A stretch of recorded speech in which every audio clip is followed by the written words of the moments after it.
Hello, my dear students. Today again we are here and we are going to discuss about part fourth of this chapter, in which we are going to discuss about some revolutionary ideas, some revolutionary activities which were done in Europe.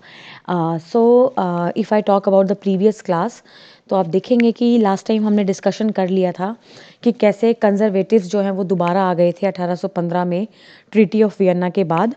तो उन्होंने कोशिश करी कि वो रेवोल्यूशनरीज़ को दबा दें, लेकिन वो रेवोल्यूशनरीज़ को दबा नहीं पाए। और जो आपकी लिबरलिस्ट हैं वो अभी भी सीक्रेट सोसाइटीज़ के अंदर अपना काम उन्होंने जारी रखा। तो अब हम देखते हैं, जैसे 1830 आ गया था, हालात बहुत ख़राब हो चुके थे देश के। तो उस समय पर रेवोल्यूशनरीज़ ने अपना हमला कर दिया, अपना काम स्टार्ट कर दिया।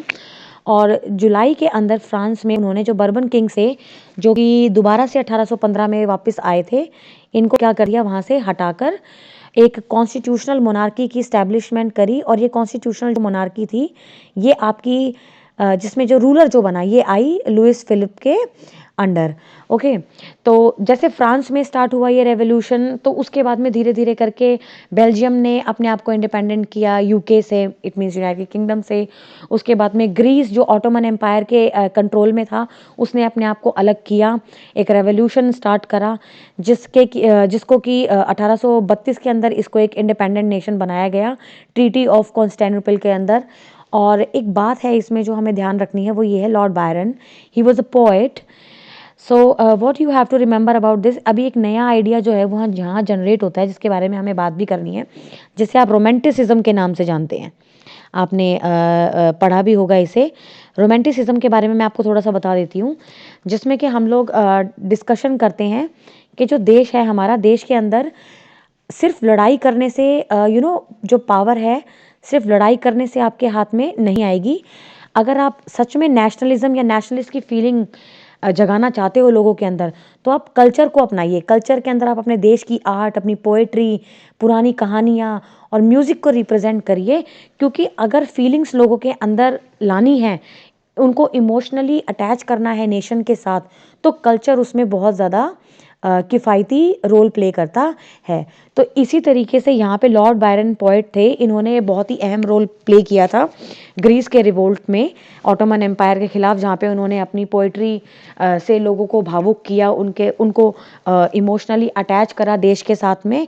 और इन्होंने यहाँ तक कि पार्टिसिपेट भी किया वॉर के अंदर।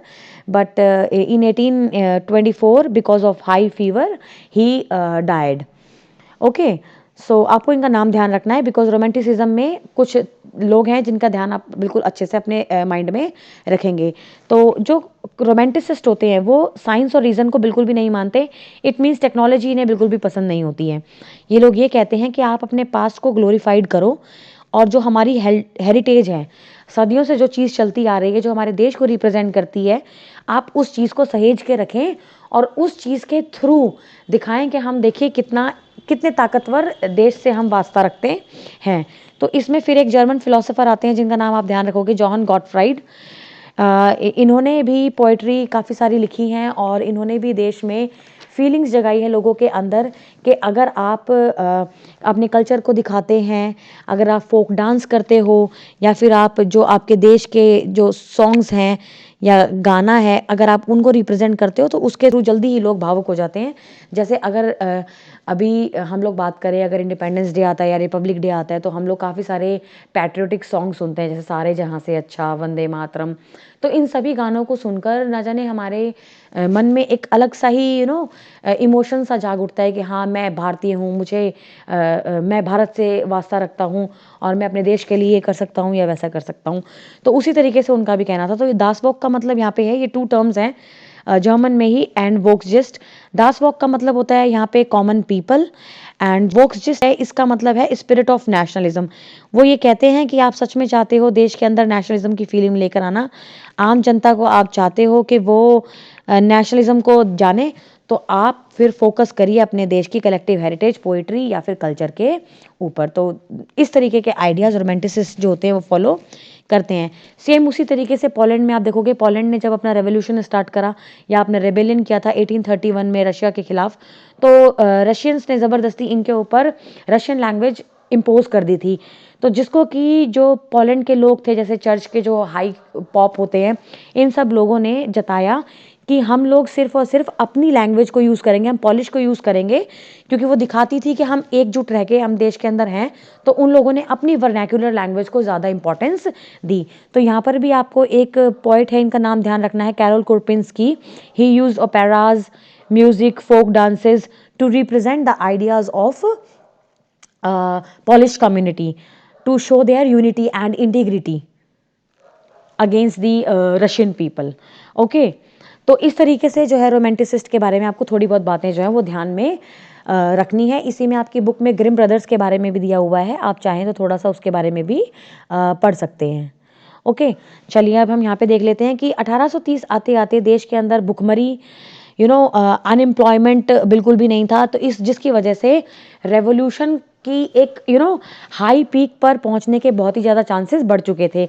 देश में अनएम्प्लॉयमेंट था, प्रोडक्शन बिल्कुल कम हो चुका था, पॉपुलेशन डे बाय डे बढ़ती जा रही थी। पॉपुलेशन की बढ़ने की वजह से अब पॉपुलेशन बढ़ रही है लेकिन फूड ग्रेन की सप्लाई नहीं हो पा रही है, लोगों के पास खाने को नहीं है, अनएम्प्लॉयमेंट देश में बढ़ गया है, पैसा नहीं है लोगों के पास में, और ऊपर से जो पीजेंट्स को टैक्सेस पे करने पड़ते थे लैंडलॉर्ड्स को, अभी तक वो हटाए नहीं गए थे, अभी भी वो कॉन्स्टेंटली उनको पे कर रहे थे।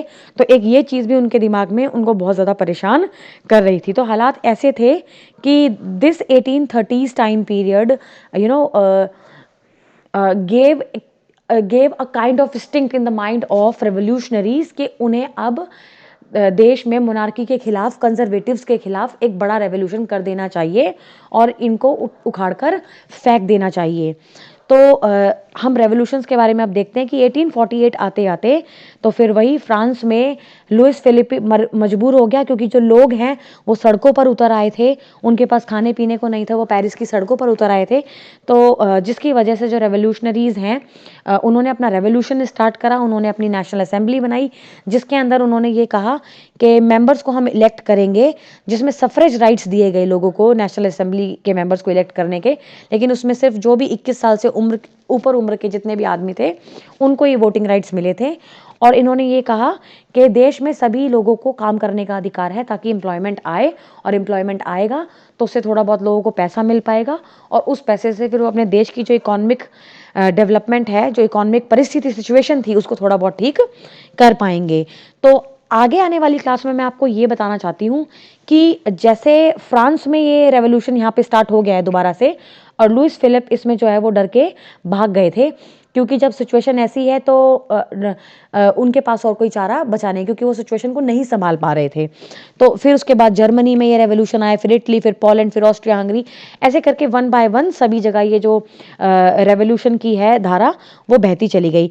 तो मैं आपको नेक्स्ट क्लास में ये बताऊंगी कि किस तरीके से जर्मनी में और इटली में लोगों ने इसको स्टार्ट किया, और एक जो रेवोल्यूशन की जो धारा है और कैसे लोगों ने इस रेवोल्यूशन की धारा को चलाते हुए अपने आप को आज़ाद किया। तो चलिए बेटा, फिर मिलते हैं नेक्स्ट क्लास में।